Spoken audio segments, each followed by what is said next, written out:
৩৬ জুলাইয়ের পর এমন কি হলো যে বাংলাদেশের আইন আদালত এমনভাবে পরিবর্তন হয়ে গেল যে হুট করে এটা কি মানে আইনের কোনো ব্যত্যয় হলো না? এখন এটা কারেক্ট মানে ঠিক পথে আসছে। আমি নিজেও খুব রেয়ার লয়ারদের বিরুদ্ধে মামলা হওয়া। লাস্ট 15 ইয়ার্সে প্রায় 46 আমার আসা গেছে 46 ক্যাম্পেইন করতেছি ওই সময় ওসি গুলি করে দিচ্ছে। 7টা গুলির দাগ পিছনে এখনো আছে। যে বিষয়টাতে প্রথমে আলোচনায় যেতে চাই, আপনার রাজনৈতিক ক্যারিয়ার অনেক বড়, একই সাথে আপনার আইন পেশার ক্যারিয়ার অনেক বড়। কোন পেশাকে এগিয়ে রাখবেন, আইন পেশাকে নাকি রাজনীতিকে? ধন্যবাদ। আমি ছোটবেলা থেকে রাজনীতি কর্মী। 17-18 বছর বয়স থেকে আমি জাতীয় ছাত্র দলে, অ্যাকচুয়ালি জাগো ছাত্র দল, বিএনপি প্রতিষ্ঠার পর আগে ছিল জাগো দল, ছাত্র দলের নোয়াখালী জেলার যুগ্ম আহ্বায়ক ছিলাম। পরে প্রতিষ্ঠাতা পরে জাতীয় ছাত্র দল হওয়ার পর জেলার যুগ্ম আহ্বায়ক ছিলাম, প্রেসিডেন্ট ছিলাম। তারপরে ঢাকা ইউনিভার্সিটি এসে ইউনিভার্সিটি জয়েন করবার ছিলাম আমি, আমাদের এখন সম্মানিত স্থানীয় সদস্য সালাউদ্দিন সাহেব, আমার আমরা একসঙ্গে জয়েন করবার ছিলাম। তারপর আবার কেন্দ্রীয় কমিটিতে সবাই আমরা একসঙ্গে আসলাম, সদস্য হলাম। পরবর্তী পর্যায়ে কেন্দ্রীয় কমিটির সম্পাদক মণ্ডলীতে গেলাম। আপনি তো খালেদা জিয়ার আইনজীবী হিসেবে অনেকগুলো মামলার দায়িত্বে ছিলেন। ৩৬ জুলাইয়ের পর আমরা যে বাংলাদেশকে দেখছি, আইন আদালতের যে অবস্থা ছিল, সুপ্রিম কোর্টে একাধিক ঘটনা ঘটেছে, বিভিন্ন ট্রাইব্যুনালগুলোতে বিচার নিয়ে নানান ধরনের ঘটনা ঘটেছে, আপনি একদম প্রত্যক্ষ সাক্ষী। তারপরও আমি বলতে চাই, ৩৬ জুলাইয়ের পর এমন কি হলো যে বাংলাদেশের আইন আদালত এমনভাবে পরিবর্তন হয়ে গেল যে প্রতিটি মামলাতে যারা আগে যাদের সাজা হয়েছিল 10 বছর বা আরও অনেক বেশি, সেই সাজাগুলো সব অমিট হয়ে গেল হুট করে। এটা কি মানে আইনের কোনো ব্যত্যয় হলো নাকি সত্যিই তারা সাজার যোগ্য ছিলেন না? এটা এইভাবে না বলে ওইভাবে বলেন যে আগের আইনের ব্যত্যয় ছিল, এখন এটা কারেক্ট মানে ঠিক পথে আসছে, সেটা বলতে পারেন আপনি।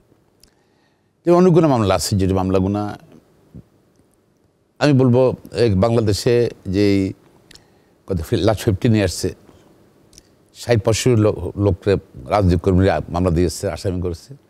আমি নিজেও খুব রেয়ার লয়ারদের বিরুদ্ধে মামলা হওয়া। আমি লাস্ট 15 ইয়ার্সে প্রায় 46 আমার আসামি হয়েছি, 46 আসামি হয়েছি, 2বার জেলে গেছি।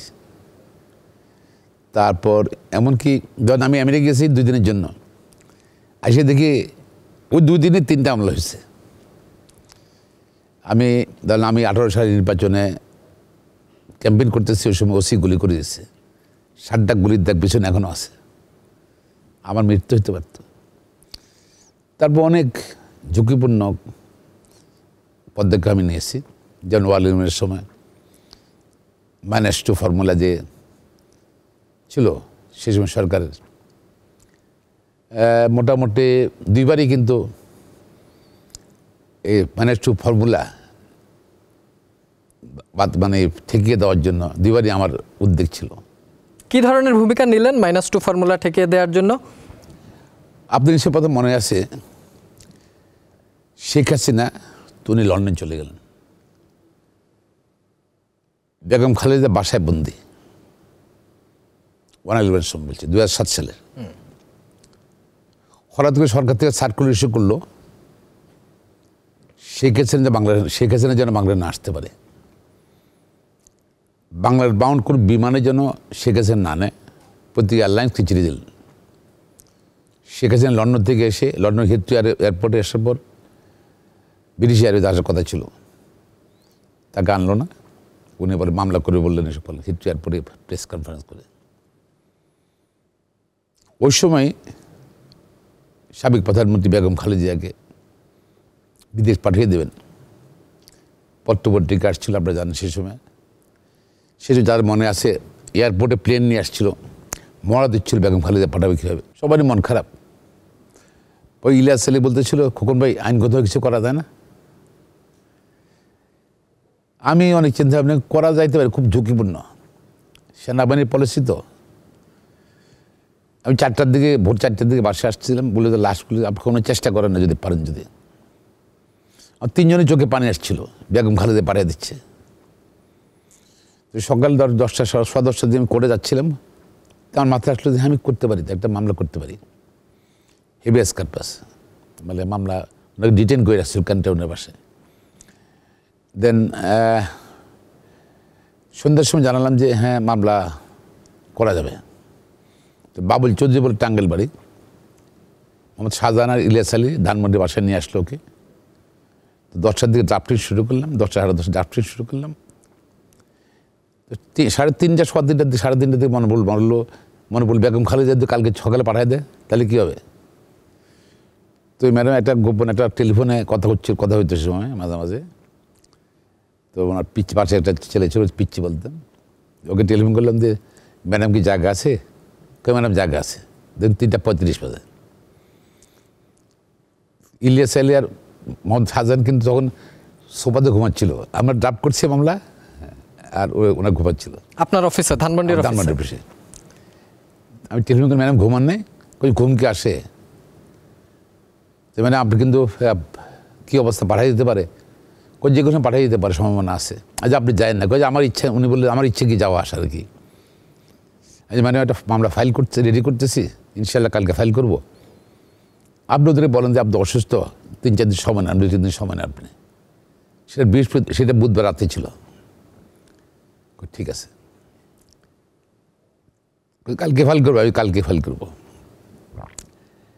হঠাৎ করে সকাল 9:30টার দিকে কোকো টেলিফোন করলো আমাকে। আচ্ছা, আমার আরাফাত কোকো টেলিফোন করলো, প্রয়াত আরাফাত রহমান কোকো। হয়তো ম্যাডাম তার সঙ্গে শেয়ার করছে মামলা করছে, হয়তো খোকন আমার মামলা ফাইল করছেন, মামলা হয়ে গেছে। আমি যে মামলা তো এখন কোর্ট খোলেন, 10:30টায় কোর্ট খুলবে, হাইকোর্ট। যাই তারপর ধরেন কোর্টে সে সময় অ্যাটর্নি জেনারেল সালাউদ্দিন সে বেশি বললো যে আমরা সময় চাচ্ছিল।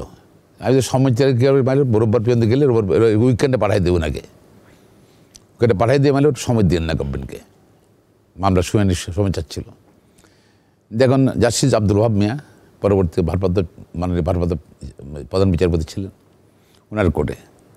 তো উনি বললেন যে আপনি গভর্নমেন্ট ইনস্ট্রাকশন নিয়ে আসেন, আমি ওর সময় দেবো না, গভর্নমেন্ট কী বলে আগে। তখন 1 ঘন্টা পরেই আসলো, আসার পর বললো যে হ্যাঁ গভর্নমেন্ট ইনস্ট্রাকশন নিয়েছি, ওনাকে পাঠাবে না।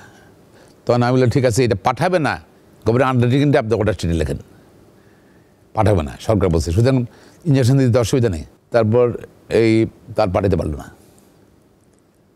এটাগুলো ফার্স্ট যে 7 সালে। 8 সালে আবার 2জনকে গ্রেপ্তার করলো, বেগম খালেদা জিয়া, শেখ হাসিনা, 2জনকে গ্রেপ্তার করলো, সাবজেলে রাখলো, 2টা পাশাপাশি বাড়িতে সংসদ ভবনে। হঠাৎ করে পত্রপত্রিকা দেখলাম যে শেখ হাসিনা চলে গেছে, প্যারোলে মুক্তি নিয়ে দেশের বাইরে চলে গেছে। দেন পত্রপত্রিকা আসছে ছিল যে বেগম খালেদা চলে যাবেন।